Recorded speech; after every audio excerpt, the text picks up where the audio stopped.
সাকিব ভাইয়ের সাথে কথা হয়েছে, তার সাথে সে আমাকে বলছে যে আর কয়টা দিন খেলতে। মাসাই ভাই খুবই মজার একজন মানুষ। সে ফানি মানুষ না, মানে সে এমন একটা মানুষ, আসলে সে ড্রেসিং রুমটাকে সবসময়ের জন্য একটু ছেলেপেলেদের যারা আছে, তার জুনিয়র যারা আছে, তার সমবয়সী যারা আছে, তো সবার সাথে মজা করতো আর কি। না, ইমোশনাল একটু হওয়াটাই স্বাভাবিক। আমি যেহেতু 12-13 বছর ইন্টারন্যাশনাল ক্রিকেট খেলেছি এবং এই মিরপুর স্টেডিয়ামটা আমার অনেক স্মৃতি আছে ভালো মন্দ মিলে, তো স্বাভাবিক একটু ইমোশনাল হওয়ারই কথা। আর এটাই আর কি, বাট ভালো লাগছে আমার কাছে, আমাকে খুব এত সুন্দরভাবে সম্মানিত করেছে, এটা আমার কাছে খুবই ভালো লেগেছে। না, তামিম ভাই, আমি যখন আমার সোশ্যাল মিডিয়াতে আমি যখন আমার অবসরের ঘোষণাটা দিই, তার পরপরই তামিম ভাই আমাকে ফোন দেয়। ফোন দিয়ে আমাকে বলে যে রুবেল, আমরা তোকে আমাদের ক্রিকেট বোর্ড থেকে আমরা তোকে সম্মানিত করতে চাই। তো আমি তার এই কথাটা শুনে আমার কাছে খুবই ভালো লাগছে। আমার কাছে মনে হয়েছে না, সে যত বলছে আমি বলছি ঠিক আছে ভাই, সমস্যা নেই। তো এটাই যে আসলে তার এই জিনিসটা আমার কাছে খুবই ভালো লাগছে। আমার কাছে মনে হচ্ছে এটা খুবই গর্বের বিষয় এবং আমার কাছে এটা খুবই আনন্দের বিষয়। বসুন্ধরা টিস্যু, অশুদ্ধতার বিরুদ্ধে এক বিন্দুও ছাড় নয়। প্রথম দিন অবশ্য আমি অনেক এক্সাইটেড ছিলাম, বাংলাদেশ দলে আমি সুযোগ পেয়েছি, তো ওই দিনটা অন্য রকমের ছিল। আর আজকে যেহেতু আমাকে একটা সম্মানিত করা হলো, আমি যেহেতু 12-13 বছর আমি জাতীয় দলের হয়ে খেলেছি, তো এই দিনটা আমার একটু অন্য রকমের। তো দুইটা দিন দুই রকমেরই আর কি, বাট ভালো লেগেছে আর কি। ভালো না, স্মরণীয় মুহূর্ত তো আসলে আমার অনেক অনেক কয়েকটা স্মরণীয় মুহূর্ত আছে। তার ভিতরে 2015 বিশ্বকাপটা, ওই ম্যাচটা আমার জন্য, আমার সারা জীবনের ক্যারিয়ারের জন্য ওইটা একটু অন্য রকমের স্পেশাল আমার জন্য। তো ওই দিনটা আমার জন্য অনেকটা মানে অনেক মানে স্মরণীয় বলতে পারেন এবং আমার জীবনের সেরা একটা দিন বলতে পারেন। আর আক্ষেপ আছে, আক্ষেপ থাকবে না কেন? ক্রিকেটে, ইন্টারন্যাশনাল ক্রিকেটে অবশ্যই আক্ষেপ আছে। তারপরও আজকে যেহেতু আমরা করেছি, আমরা এই কথাটা নাই বলি না, আমি ওইভাবে এখনো চিন্তা ভাবনা করি নাই। তো ইনশাল্লাহ আমাকে বলেছে, আমার সতীর্থরাও বলেছে, অনেক সিনিয়ররাও বলেছে যে তুই কোচিংয়ে ঢোক, যেহেতু এত বছর ক্রিকেটে খেলেছিস, তোর উচিত, তোর যারা জুনিয়র ছেলেপেলেরা আছে, পেস বলাররা আছে, তো অনেক কিছু তোর দেবার আছে আর কি।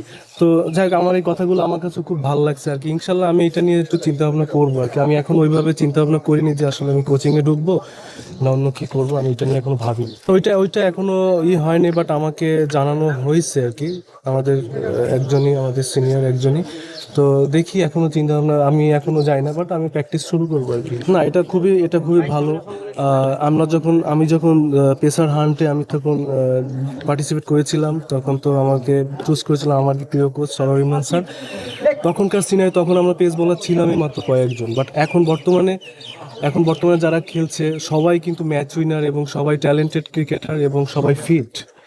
তো এবং তারাও কিন্তু প্রুভ করেছে, ইন্টারন্যাশনালও প্রুভ করেছে, ডোমেস্টিক ক্রিকেটে তারা কিন্তু রেগুলারই প্রুভ করে তারা যে অনেক ভালো প্রিমিয়াম পেস বোলার।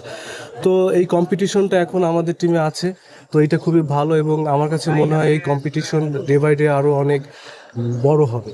তো যেহেতু আমাদের পেস বোলিং ইউনিটটা ডে বাই ডে কিন্তু আরো ভালো হচ্ছে, তো এটা আমার কাছে খুবই ভালো লাগে। ইনশাল্লাহ আমি ক্রিকেট বোর্ডের কাছে আমার একটা আবেদন আছে, সেটা যেহেতু আমি পেসার হান্ট থেকে উঠে এসেছি, তো আমি আমাদের প্রেসিডেন্টের সাথে এটা নিয়ে আমি বলবো কথাটা, তাকে আমি পার্সোনালি বলবো যে তারা যদি আবার প্রেসার হান্ট, যেহেতু আমাদের স্পিন হান্ট কিন্তু প্রত্যেক বছরই মনে হয়, তো প্রেসার হান্টটা কিন্তু অনেক বছর হয় না, তো প্রেসার হান্টটা যদি হয় তাহলে আমার কাছে মনে হয় আমাদের বাংলাদেশে এরকমের ধরেন মুস্তাফিজ, তাসকিন যারা আছে এখন খেলতেছে, এরকম এরকম ক্রিকেটার আরো অনেক সামনে আমরা দেখতে পাই। না, মাঠ থেকে বিদায় নেওয়াটা এটা আসলে অনেক গর্বের একটা বিষয়। সারা জীবন আপনার অনেক বছর জাতীয় দলের হয়ে খেললাম, কিন্তু আলটিমেটলি আমি মাঠ থেকে বিদায় নিতে পারলাম না, সতীর্থদের সাথে কথা বলতে পারলাম না, এটা আমার কাছে মনে হয় খুবই দুঃখের একটা বিষয়।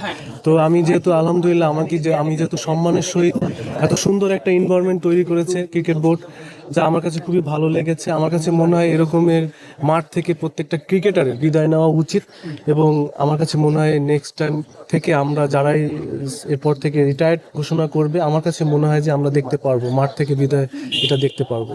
মাসাই ভাই খুবই মজার একজন মানুষ।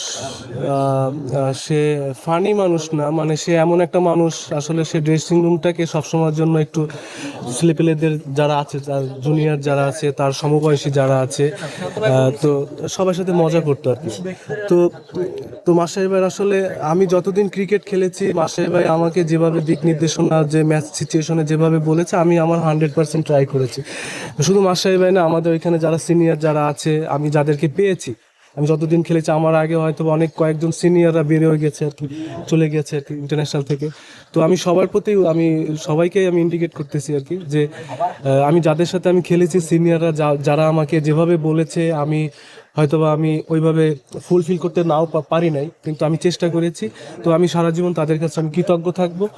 তো তাদের সাথে যে আমার স্মৃতিগুলো ছিল, মজার মজার স্মৃতিগুলো ছিল, এটা আমার কাছে অনেক আমার কাছে মেমোরি হয়ে থাকবে। সাকিব ভাইয়ের সাথে কোনো কথা হয়েছে কিনা অপশন নিয়ে বা হ্যাঁ, সাকিব ভাইয়ের সাথে আমার কথা হয়েছে। কি বলেছে, মানে কি কথা হয়েছে তাদের বলতে?